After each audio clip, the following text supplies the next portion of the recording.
Zineb Agoumi, vous êtes la CEO et la cofondatrice de EasyGain, une start-up fondée en 2016 et qui propose un dispositif de rééducation de la marche innovant. Bonjour et merci d'avoir accepté notre invitation dans Start-up. Bonjour, merci à vous. Alors, tout d'abord, Zineb, quelles sont les activités, dans quoi opère votre start-up? Alors, EasyGain, c'est une start-up que j'ai lancée avec mes associés il y a déjà près de 5 ans. L'idée, c'était d'apporter un dispositif de rééducation de la marche adapté à des grandes structures comme des hôpitaux, des grandes institutions, mais aussi à des petites structures, des petits cabinets, voire le domicile du patient qui ne peut pas aller en centre parce que c'est loin, parce qu'il n'a pas envie et parce qu'il n'en a pas besoin de manière régulière. Et donc, c'est une machine assez compacte et complète avec un système qui permet de sécuriser ces personnes contre le risque de chute, d'analyser leur marche et leur équilibre et de les motiver par des jeux de rééducation ludiques sur écran. Quel regard portez-vous, Zineb, sur l'écosystème des startups au Maroc dans cette lutte contre le coronavirus? Alors, la startup est basée en France, donc je n'ai pas de connaissances particulières de l'écosystème marocain, mais ce que je peux voir aussi, c'est qu'il y a beaucoup de similarités entre les différents écosystèmes de startups. Du fait de leurs caractéristiques communes, c'est l'agilité.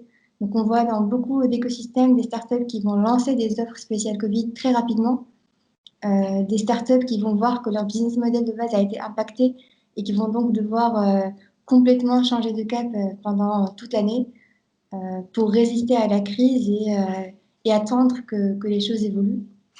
Et on a aussi pu voir des startups qui par cette crise, voient leur business voilà, éclore avec de nouvelles opportunités.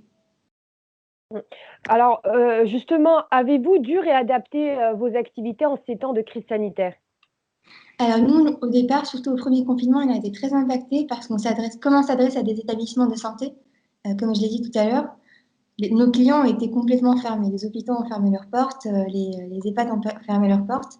Et donc, on n'a pas pu aller faire de démonstrations, présenter le produit, faire la démarche commerciale classique qu'on a l'habitude de faire.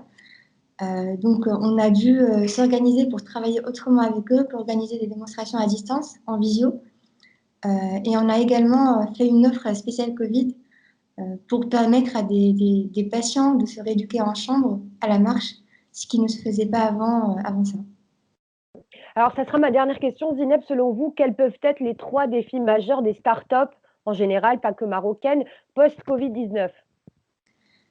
Plusieurs défis. Le premier, c'est un défi commun à toutes les entreprises, en tout cas beaucoup d'entreprises, c'est une relance de l'activité et de la croissance.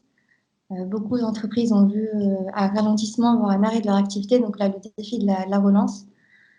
Un deuxième défi spécial start-up serait l'accès au financement. Donc avant la crise, on voyait que le monde du financement était favorable à la start-up. On trouvait des financements institutionnels ou privés pas facilement, mais on les trouvait. Là, pendant cette année, on a vu des restrictions, des investisseurs qui vont attendre, qui vont être dans l'attente que l'État s'améliore et que la situation s'améliore pour se décider. Donc là, ça va être un défi important pour des startups qui évoluent par l'évolution des financements et des investissements privés. Et le troisième défi que je vois, c'est un défi RH.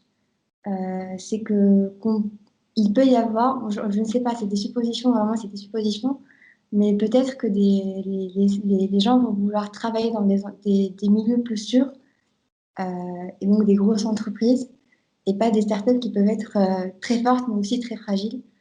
Donc, le défi du recrutement de bons profils se profile, je pense.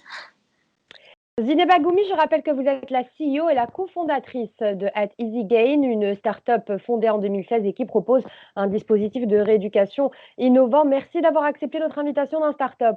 Merci à vous.